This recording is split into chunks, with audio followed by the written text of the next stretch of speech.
let's talk about the fallout from all of this. Yeah. Because immediately, watching CNN, it was fucking funny as hell. They like immediately go to, Anderson Cooper and their whole like round table, which included David Axelrod, a wet David Axelrod, which was very uncomfortable. My God, the man was soaked. I've been trying to find images of it all day. Actually, that's not true. I tried to find images for 2 seconds when I just Googled David Axelrod wet and then gave up. You will not like what comes up when you. Well, you know what? My reflection in the goddamn screen, it was Bryce Belden wet. But I was astounded with how moist Axelrod was, and then I realized that I believe they were actually in a weird outside studio because I don't think they were allowed in the building. It was so weird. It was like an NBA Finals where they make them like they have to all sit outside and comment outside with the crowd, but there was no crowd. Axelrod for some reason was just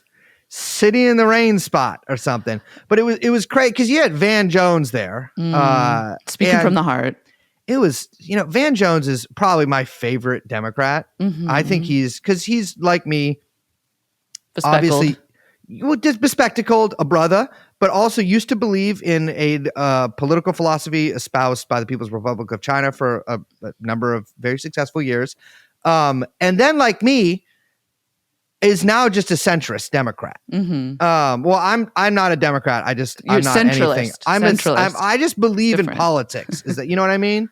You know what I'm saying there? Yeah, capital P politics and lowercase. But like, even he was like, it was funny because I can't remember what he said, but he said some like rhyming thing that I'm like, I know you fucking thought of this yesterday, and you were like, I'm going to say this, and I'm going to sound so smart. He was fucking practicing in his shower. Yes, yeah, and like all great podcasters and media people do. Yeah, oh yeah. And do you know how many times I said I'm Brace in the bath? But even he was talking about Joe Biden like it was a horse that broke its leg.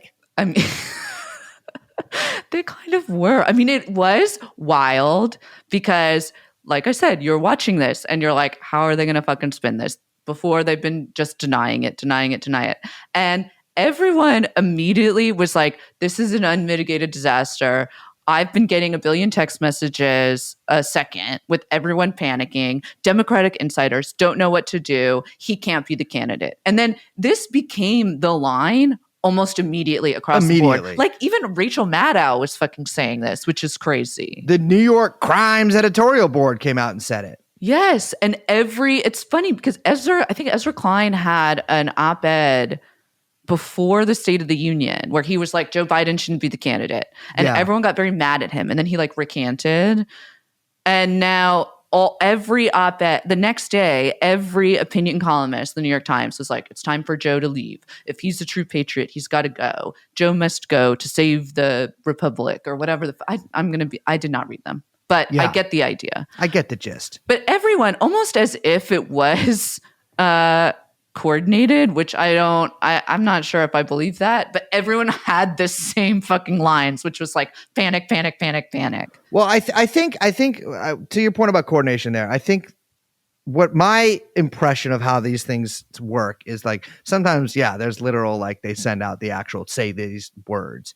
I think a lot of it though is just like people see which way the wind is blowing. Absolutely. And like they got to blow with it. Yeah. And there just wasn't a spin. And I think really a lot of what came out of that was just like, prominent journalists or like opinion makers or whatever, seeing what happened at the debate, immediately panicking because I think these people were in a panic. Like Van Jones, Anderson Cooper, all these people, they're not disinterested. Like, they're not true neutral journalists like you and I, political journalists, but only in this instance. In the rest of the instances of episodes that we do, we are non-actionable comedians and nothing what we say is true.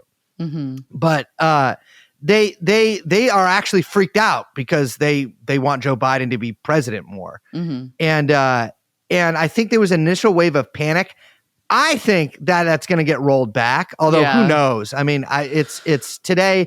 I feel like I saw because Joe went to a little rally after, well, not a rally, but he went to like a watch party afterwards, and like he gave like a little bit of like a fiery oratory thing, fiery as Joe Biden could get. So like he briefly raised his voice, but it was like Jill Biden kind of leading the charge. I know, and Dr. Jill.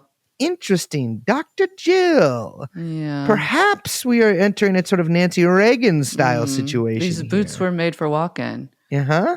Exactly. And I think that I'm like, what if Jill's like, Joe, you need to do it?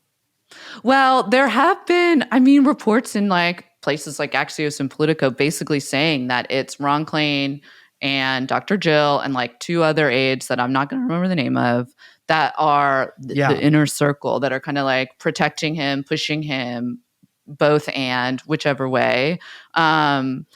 So could be, I don't know. I mean, I think that like, I think your point about everyone just sort of trying to see like which way the wind is blowing and trying to get ahead of it is spot on. Yeah. And I do agree with you that they're going to try and kind of roll back some of this initial panic. But I think the problem is that like the Biden people are kind of in a hole now because there's not another debate until September, right?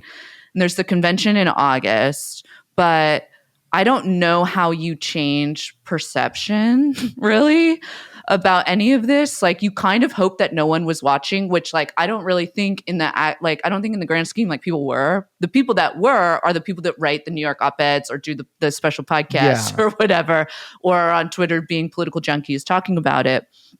But they're the people that set the tone for the media stories that keep getting published, that create the kind of mass narratives. Yeah, and so exactly. like you need something to change the story, but like Joe Biden like coming out like you're saying and doing some speech with Dr. Jill isn't going to do it. Well, no, because I think also, you know, to your point about people not watching. I mean, yeah, I have no idea what the numbers were, but like it's a fucking debate. I'm sure it wasn't. Also, these are two historically unpopular candidates. Like no one wants to see them. But much of, I think it shouldn't be discounted how much of social media now is just like short form clip, like farming. Yes. And like, I think a lot of people will see a lot of clips from that debate.